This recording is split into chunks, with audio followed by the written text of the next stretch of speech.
The Secrets Hidden in the Pyramids of Egypt. Part 1. The idea that civilizations progress from a primitive state to a more advanced one is a fallacy that evolutionists try to apply to history. If one abandons evolutionist nonsense and prejudice and looks at the historical references and findings with an unbiased mind, what one encounters is civilizations that used highly advanced technologies. Remains left from ancient Egypt, the Mayans, and the Sumerians indicate the branches of science such as electricity, electrochemistry, electromagnetics, metallurgy, hydrogeology, medicine, chemistry, and physics were used to a considerable extent.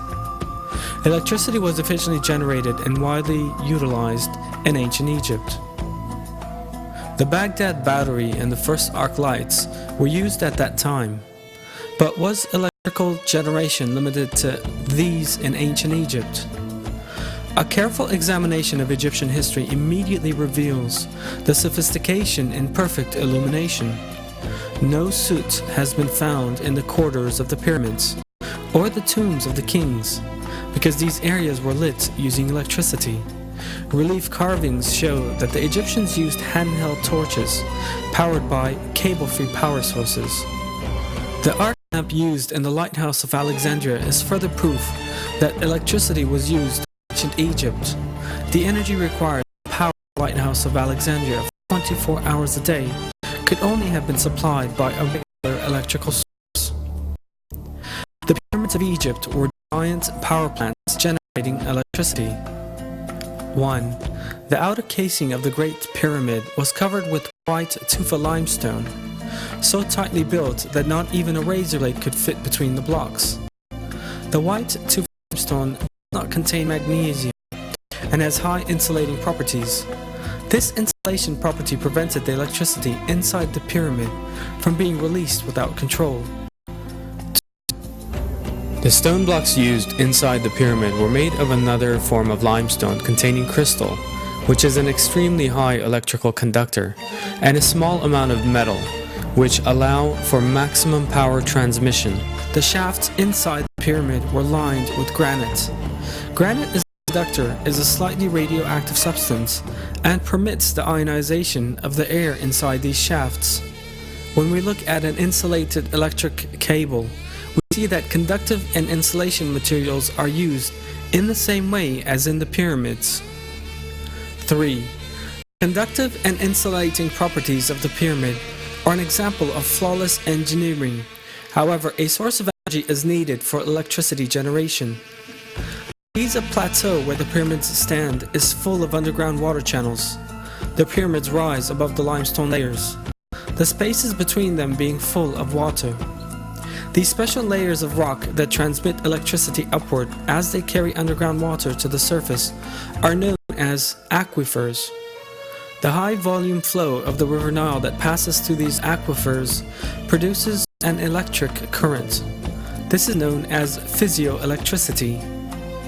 The pyramids' underground chambers are granite conductors built within the rock charged with physioelectricity.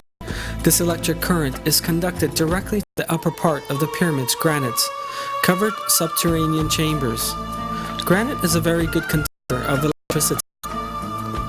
The electromagnetic field that forms at the bottom of the pyramid is transmitted in concentrated form to the upper layers of the pyramid. On the top of the pyramid there was a gold capstone, gold being an excellent conductor of electricity. This section is no longer there in our day. This means the top of the pyramid has lost its structure of flawless geometry. This gold capstone facilitated a conductive path for the transfer of negative ions to the ionosphere. This way, a current was generated. How does it serve to move the electromagnetic field on the ground through the help of an aquifer? An identical form of this technology, employed in Egypt 5,000 years ago, was used by Nikola Tesla, an inventor of electric technology in the early 1900s. In a tower he constructed in the United States of America. Tesla, the inventor of such fundamental electric technology as the alternating current, electric engine, radio, the laser, and radar, was successful in simultaneously transmitting sound and pictures between continents in the Wardenclyffe Tower he built between 1901 and 1917. He did not use an external source of electricity for this, and even applied wireless power transmission technology. Tesla had also built his tower above an aquifer and discharged the negative ions from the aquifer to the tower. The electromagnetic technology used in Tesla's famous tower is identical to the electromagnetic field set up in the construction of the pyramids. Both systems generate negative ions and transmit them without the need for electric cables. So for what purpose did the Egyptians use electricity? Relief carvings clearly show that the Egyptians used handheld bulb-type lamps powered by a cable-free electric source. These bulbs are reminiscent of Nikola Tesla's descriptions to show that his alternating current was safe.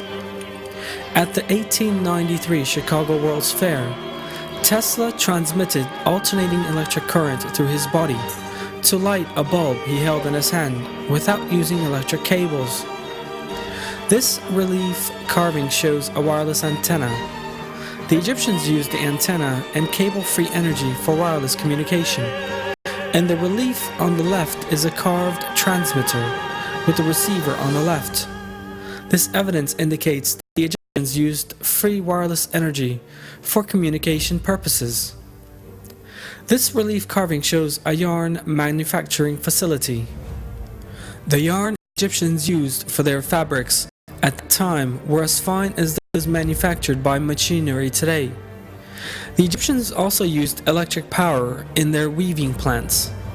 It was seen that many gold objects which have remained from ancient Egypt were in fact very finely gold-plated. Perfect gold plating, as in these pieces, requires the use of electricity. The total electromagnetic measurement made around the Great Pyramid is identical to that made during a thunderstorm with lightning. There's a powerful electromagnetic field around the Great Pyramid. This may be observed through a simple experiment when standing at the top of the pyramid with a bottle wrapped in a damp cloth. Sparks fly away from the bottle, as if one were on top of a high-voltage bobbin. The pyramids were not used as tombs. The pyramids have always been interpreted as the tombs of the pharaohs, but in fact, no inscriptions of any kind appear in the corridors of the Great Pyramid. This suggests a functional building rather than a mausoleum. An empty stone chest was found on the central axis of the pyramid that archaeologists call the King's Chamber. They claimed that this contained the coffin of the pharaoh, but that, since this had been stolen, it was now empty. But the examination of the dimensions of the stone chest and the special location in which it was installed reveals a different state of affairs. That point is just where the missing part of the pyramid's conductive structure and whole design suggests it should be.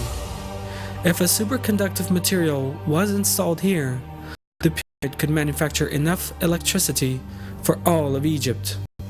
This superconductor is thought to have been the Ark of the Covenant, which was known to have been in Egypt in ancient times, and whose dimensions are just right to fit inside the stone chest. The prophet Moses, peace be upon him, was adopted by Pharaoh, and according to historic records, was raised as an administrator because of his superior moral values, intelligence, and abilities.